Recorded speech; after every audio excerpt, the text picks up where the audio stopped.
Hi there, welcome to the latest episode of my 10-minute moan. And the topic of this 10-minute moan is a quite bizarre situation where we have 20 MPs who have written to the Prime Minister of Pakistan begging him to open up a new international airport in Pakistan, and 8 of them had voted against an extension to Heathrow Airport in their own country. And more of them, who weren't MPs at the time, have spoke out against it previously. So it's just bonkers, this, right? This is a follow-up to the story that came about, I think it was yesterday, might have been Friday, where it became apparent there was a letter to the Pakistani Prime Minister suggesting that he should build a new international airport in the Kashmir area because it was 80 miles away from the nearest international airport, and it would be so much easier for the constituents of these 20 MPs who signed it if there was an airport in Kashmir that they could fly into. Now, 80 miles, I go to Perth regular, that's about 60 miles from me here in Glasgow, so it's a wee bit past Dundee for me going from here to there, right? So we're talking about an hour and a half, but they're not happy with that. But now that was a story Friday and Saturday, but there's a revelation came out that 8 of the MPs voted back in 2018-19 when there was a vote on extending and having an extra runway in Heathrow. And these people were all concerned about global disasters at the time. You know, we were going to have this climate problem if Heathrow had another runway.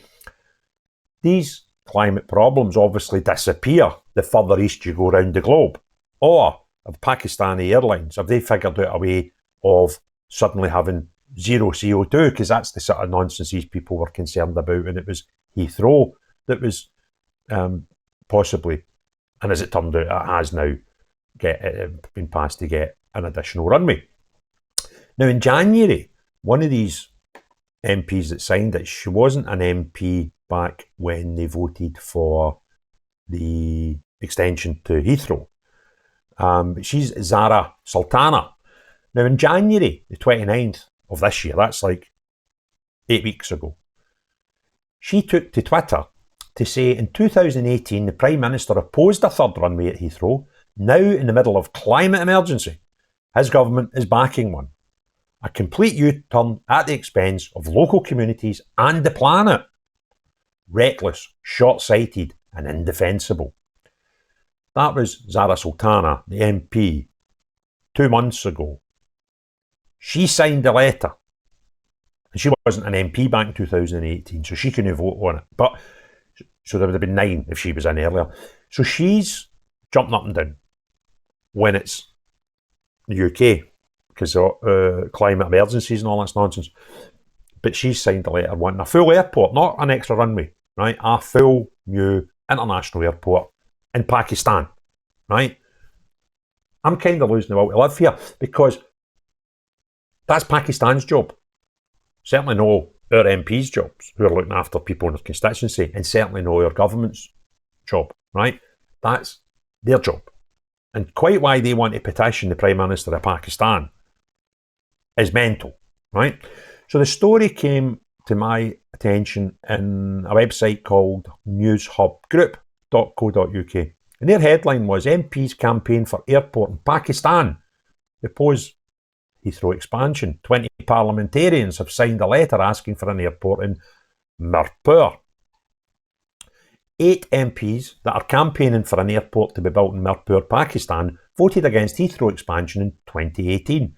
Mohammed Yazin, Debbie Abrams, Rosanna Alan Khan, Tanmanjeet Singh Desi, James Frith, Imran Hussain, Afzal Khan and Yasmin Qureshi, all Labour MPs, signed a letter this week calling for the airport to be built near Mirpur in Pakistan. They were joined by a number of Labour and Independent colleagues, as well as 2 Lib Dem peers in the House of Lords. Zara Sultana, who was not an MP when the Heathrow expansion was put to Parliament, signed a letter. Earlier this year, she called Prime Minister's decision to back a third runway indefensible in the middle of a climate emergency. In the letter calling for the airport in Pakistan to be built, the parliamentarians argued that British Pakistanis will benefit from the more convenient travel that the project would permit. They also say the neighbouring region of Jalami, Dina and Gujarat would also gain from improved international transport connections.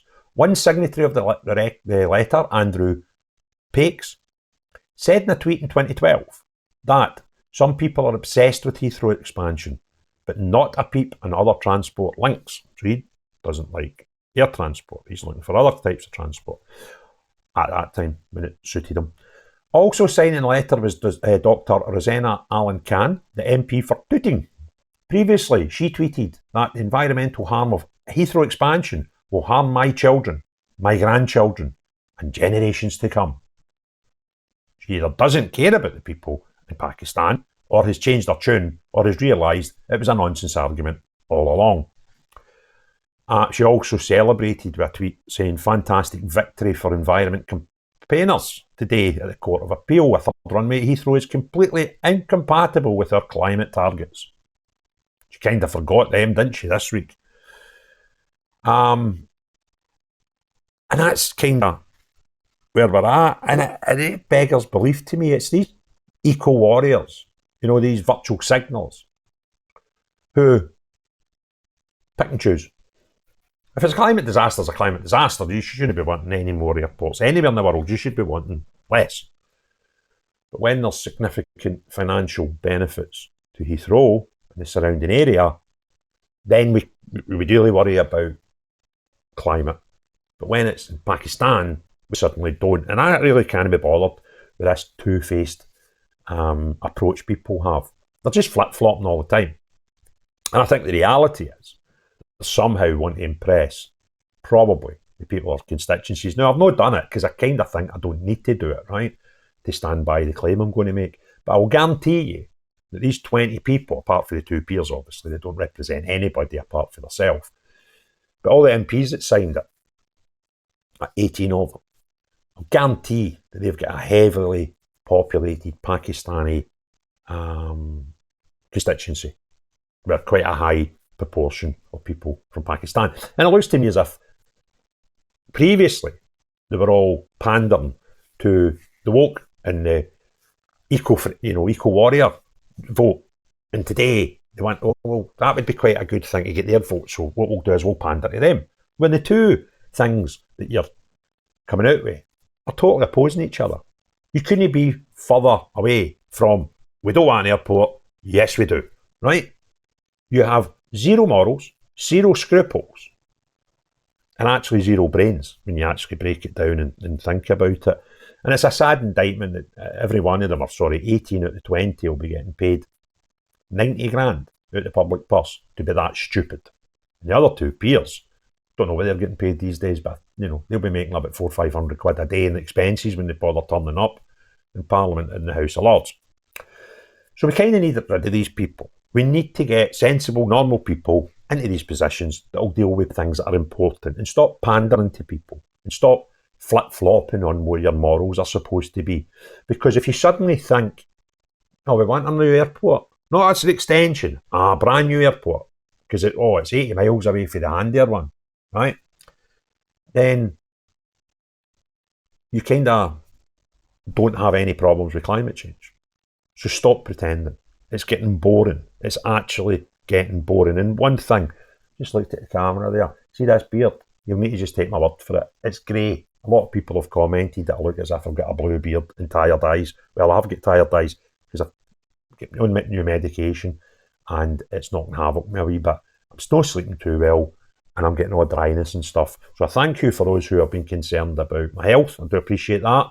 And wondering who's going on with the facial hair. So I'll give that a wee trim at some point this week.